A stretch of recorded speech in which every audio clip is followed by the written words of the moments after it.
नमस्ते दोस्तों, स्वागत है आपके अपने YouTube channel Aradhana and blogs पे।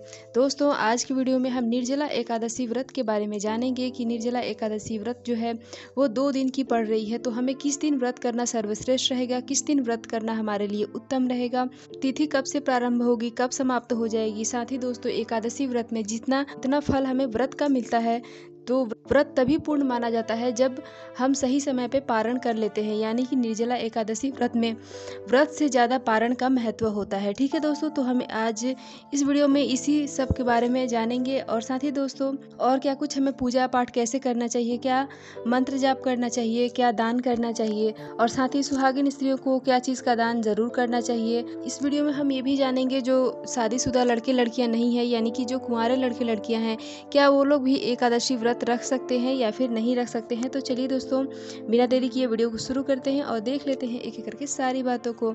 तो दोस्तों, आप बने रहें हमारे साथ इस वीडियो में, और वीडियो पसंद आती है तो लाइक करें। साथ ही इसी तरह के जानकारी के लिए आप हमारे चैनल को सब्सक्राइब कर बेल आइकन प्रेस कर दें, ताकि जो भी नया वीडियो अपलोड करूं उसकी नोटिफिकेशन आप तक सबसे पहले पहुंचे। तो चलिए दोस्तों, देख लेते हैं एकादशी व्रत कब से प्रारंभ हो रही है। तो चलिए दोस्तों, शुरू करते हैं। दोस्तों, जेठ महीने के शुक्ल पक्ष की एकादशी तिथि को निर्जला एकादशी कहा जाता है। दोस्तों, इस एकादशी को निर्जला एकादशी, भीमसेनी एकादशी या फिर पांडव एकादशी भी कहा जाता है। दोस्तों, इस नाम के पीछे यानी कि भीमसेनी एकादशी या फिर पांडव एकादशी नाम के पीछे इसका कारण भी है, क्योंकि हम सभी को पता है कि जो पांचों पांडवों में जो भीम थे वो कोई भी व्रत नहीं कर पाते थे, क्योंकि उन्हें भूख बर्दाश्त नहीं होती थी और उन्हें हमेशा कुछ न कुछ खाने के लिए चाहिए होता था। इसलिए दोस्तों, वो कभी भी व्रत पूरे साल में कभी भी व्रत नहीं रख पाते थे। तो दोस्तों, इन सारी चीज़ों से बाकी के जो 4 उनके भाई थे वो लोग अत्यंत चिंतित रहते थे कि भीम का उद्धार कैसे होगा, क्योंकि इन्हें कोई भी व्रत उपवास नहीं कर पाते हैं। तो यही समस्या लेके वासुदेव कृष्ण के पास चारों भाई पहुँचे।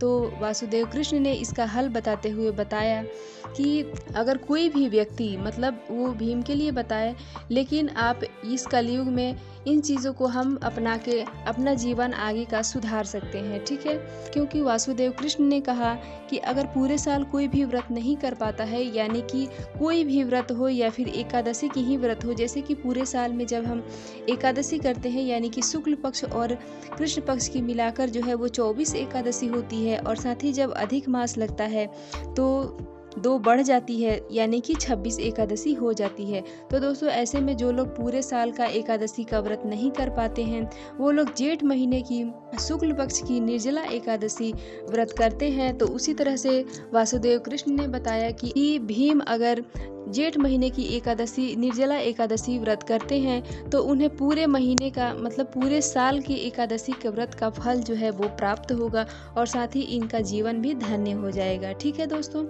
तो दोस्तों हम समझ गए कि इसके नाम के पीछे, यानी कि भीमसेनी और पांडव एकादशी के नाम के पीछे का महत्व क्या है। तो दोस्तों, इसी नियम को अपना के हम मनुष्य भी अपना जीवन का उद्धार कर सकते हैं। ठीक है, तो दोस्तों, हालांकि अभी बहुत प्रचंड गर्मी है, और ऐसे में जो है निर्जला एकादशी जो है व्रत करना थोड़ा सा कठिन हो जाएगा, क्योंकि बहुत गर्मी है, और निर्जला का मतलब ही होता है कि बिना जल ग्रहण किए। ठीक है, तो दोस्तों, और उस पे भी इस बार की एकादशी, यानी कि 2024 में जो है एकादशी, निर्जला एकादशी जो है वो 2 दिनों की रखी जा रही है। तो थोड़ा सा संशय सभी को है कि हम व्रत किस दिन रखें, यानी कि 16 को रखें या फिर 17 को रखें। तो देखिए दोस्तों, शुरुआत कब से हो रही है एकादशी तिथि की। तो दोस्तों, एकादशी तिथि की शुरुआत जो हो रही है वो 17 जून को हो रही है सुबह में, यानी कि 17 जून को सुबह में हो रही है। 6:43 पे प्रारंभ होगी और समाप्त हो जाएगी 18 जून को सुबह में ही 6:24 पे। तो दोस्तों, अगर हम देखें तो जो उत्तम एकादशी का जो दिन है वो 18 जून को किया जाएगा जो व्रत है। हालांकि बहुत जगह पे 17 जून को भी किया जाएगा, लेकिन दोस्तों 18 जून का एकादशी इसलिए भी सर्वश्रेष्ठ है क्योंकि ये द्वादशी युक्त एकादशी है, जो कि बहुत ही शुभ मानी जाती है। अब ये बहुत शुभ इसलिए भी है क्योंकि द्वादशी युक्त एकादशी जो है वो 1000 गौ दान, यानी कि 1000 गायों के दान जितना फल हमें प्राप्त होता है जब हम द्वादशी युक्त एकादशी का व्रत धारण करते हैं। तो दोस्तों, इसलिए हमें जो है 18 जून को एकादशी का व्रत धारण करना चाहिए, विधि विधान से पूजा पाठ करना चाहिए। ठीक है। अब दोस्तों क्योंकि 18 जून को सुबह तक यानी कि 6:24 तक एकादशी तिथि है, तो 18 को एकादशी उदया तिथि में जो एकादशी हमें प्राप्त हो रही है, तो पूरे दिन जो है द्वादशी तिथि हो जाएगी और सुबह तक यानी कि 6:24 तक जो है एकादशी तिथि रहेगी। तो इसलिए दोस्तों 18 जून को एकादशी तिथि रखना सर्वश्रेष्ठ है, उत्तम है। ठीक है दोस्तों, जैसे कि हम सभी को पता है कि प्रत्येक एकादशी जो है वो भगवान विष्णु को समर्पित होती है, तो इसलिए दोस्तों आज के दिन और वैसे भी जेठ महीने की एकादशी महत्वपूर्ण होती है, जैसे कि अगन महीने की एकादशी महत्वपूर्ण होती है, कार्तिक महीने की एकादशी जो है वो महत्वपूर्ण होती है, उसी तरह से जेठ महीने की एकादशी भी महत्वपूर्ण होती है। तो इस दिन हमें पूरे मतलब विधि विधान से, एक तो हमें सबसे पहले एक दिन अगर हमें व्रत करना है तो भी, व्रत नहीं करना है तो भी हमें एक दिन पहले ही बाल धो के स्नान कर लेना है। और अगर व्रत करना है तो आपको जो है तामसिक चीज़ें जैसे कि लहसुन, प्याज, मूली, गाजर, पालक, इन सारी चीज़ों का सेवन हमें एक दिन पहले ही त्याग कर देना है, सेवन नहीं करना है। शुद्ध सात्विक भोजन करेंगे और अगले दिन उठ के यथासंभव अपने घर की साफ सफाई करने के बाद हम भगवान विष्णु की पूजा करेंगे। भगवान विष्णु की पूजा में जो है आप पीले वस्त्र जो है उपयोग करें। हम सभी को पता है कि भगवान विष्णु को जो है पीला रंग अत्यंत प्रिय है, तो हम आज के दिन अगर हमारे घर में लड्डू गोपाल हैं या फिर कृष्ण भगवान की कोई भी फोटो मूर्ति है, तो उनको हम जो है पीले वस्त्र जो है धारण करवाएंगे और साथ ही साथ हम खुद भी पीला वस्त्र पहन के ही पूजा पाठ करेंगे। साथ ही दोस्तों मंगलवार का दिन है, तो आप जो है हनुमान जी की पूजा भी कर सकते हैं और लाल कलर का वस्त्र भी धारण कर सकते हैं, कहीं कोई परेशानी नहीं है। ठीक है दोस्तों, अब हम भोग में क्या लगाएंगे, तो देखिए दोस्तों, एक तो भगवान विष्णु का प्रिय जो है वो पीला चीज़ है, तो पीले फलों का भोग लगाएं। पीला फल जैसे कि अभी आम का सीजन चल रहा है, तो आप पीले आम जो है उसका भोग लगा सकते हैं। केला, पका हुआ केले का भोग लगा सकते हैं। मौसमी फल जो है लीची, इस तरह की चीज़ें, या फिर जो पानी वाली चीज़ें हैं तरबूज, खरबूज, खीरा, ककड़ी, इन सब का भी भोग लगाया जा सकता है। लेकिन दोस्तों इस बात का विशेष रूप से ध्यान रखें कि अगर आपको निर्जला व्रत रखना है तो आप एक दिन पहले ही ये चीज़ सुनिश्चित कर लें कि हाँ, हमें निर्जला एकादशी का व्रत ही रखना है, हम कुछ भी खाएंगे पिएंगे नहीं। ठीक है, क्योंकि बाकी की एकादशी में हम फल ग्रहण करते हैं, जल ग्रहण करते हैं और उसके बाद जो है अन्न का त्याग करते हैं। ठीक है, लेकिन अगर आप जो है किसी कारणवश एकादशी व्रत नहीं कर पा रहे हैं, यानी कि जल लेकर भी नहीं कर पा रहे हैं, फल लेकर भी नहीं कर पा रहे हैं, तो आप जो है एक चीज़ कर सकते हैं, वो ये है कि आप जो है एकादशी के दिन चावल का त्याग करेंगे। ठीक है, तो हमें पूजा पाठ में भी चावल का प्रयोग नहीं करना है और साथ ही खुद के खाने के लिए भी हमें चावल का प्रयोग नहीं करना है। तो ये क्लियर हो गया। अब दोस्तों हम देख लेते हैं कि उस दिन दान क्या करें। तो देखिए दोस्तों, दान में हम जो है मौसमी फल का दान कर सकते हैं, क्योंकि देखिए दोस्तों एकादशी व्रत के दिन हमें अन्न का दान नहीं करना चाहिए, तो आप जो है फल का दान कर सकते हैं। अब क्योंकि दोस्तों ये महत्वपूर्ण एकादशी है, क्योंकि जेठ महीने की एकादशी है, तो इस दिन जो सुहागिन महिलाएं हैं वो लोग श्रृंगार की दान भी एकादशी के दिन कर सकती हैं। तो बहुत ज़्यादा अगर आप श्रृंगार की दान नहीं करना चाहते हैं, तो आप सिर्फ सिंदूर, बिंदी और महावर का दान, यानी कि जो आलता है, पैरों में हम आलता लगाते हैं, उसका दान भी कर सकते हैं, कोई भी परेशानी नहीं है। साथ ही जो सुहागन महिलाएं हैं उनको जो है भगवान विष्णु की पूजा करने से पहले जो है अच्छे से श्रृंगार करने के बाद ही पूजा करना चाहिए। तो दोस्तों ये क्लियर हो गया। अब दोस्तों हमें दान क्या करना चाहिए, तो देखिए दोस्तों पीले फलों का दान करेंगे, क्योंकि हमें कोई भी अन्न जल ग्रहण नहीं करना है।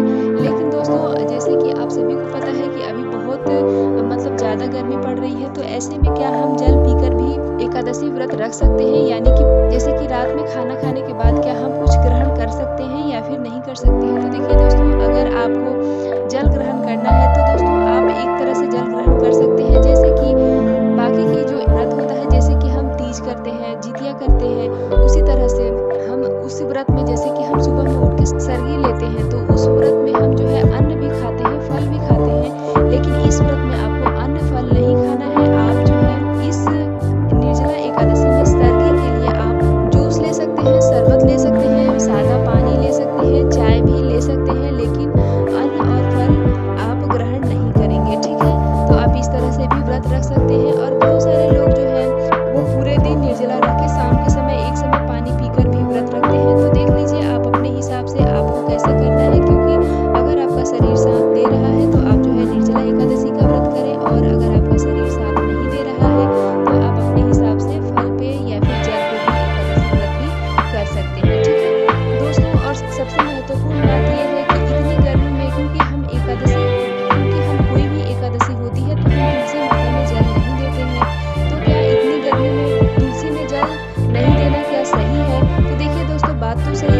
क्योंकि बहुत ही ज़्यादा गर्मी पड़ रही है। तो ऐसे में आप जो है अगर एकादशी, क्योंकि हम एकादशी व्रत में तुलसी में जल नहीं देते हैं, तो अगर आप सोमवार के दिन एकादशी व्रत नहीं कर रहे हैं, जैसे कि पहले ही आप लोगों को भी जाना है कि 18 जून को यानी कि जो मंगलवार का दिन है उस दिन की एकादशी सर्वश्रेष्ठ मानी गई है। तो आप अगर मंगलवार के दिन एकादशी का व्रत धारण करेंगे तो आप सोमवार के दिन सुबह में और शाम में भी तुलसी माता में जल अच्छे से दे दें, और उसके बाद जो है अगले दिन हम अगर जल नहीं भी देंगे तो तुलसी माता मुरझाएंगी नहीं, ठीक है।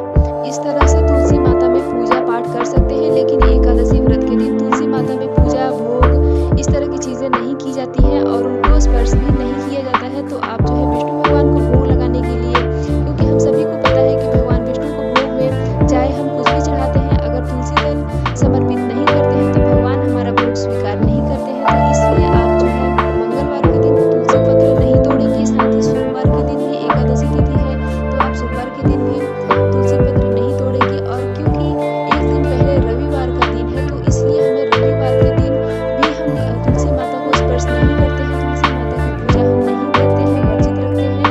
तो इसलिए जो आपको है शनिवार के दिन आपको तुलसी पत्र तोड़ के रख लेना है और उसके बाद जो है पूजा पाठ करना है, ठीक है दोस्तों। अब हम देख लेते हैं कि हमें पारण कब करना है और पारण का समय क्या है। दोस्तों पारण का समय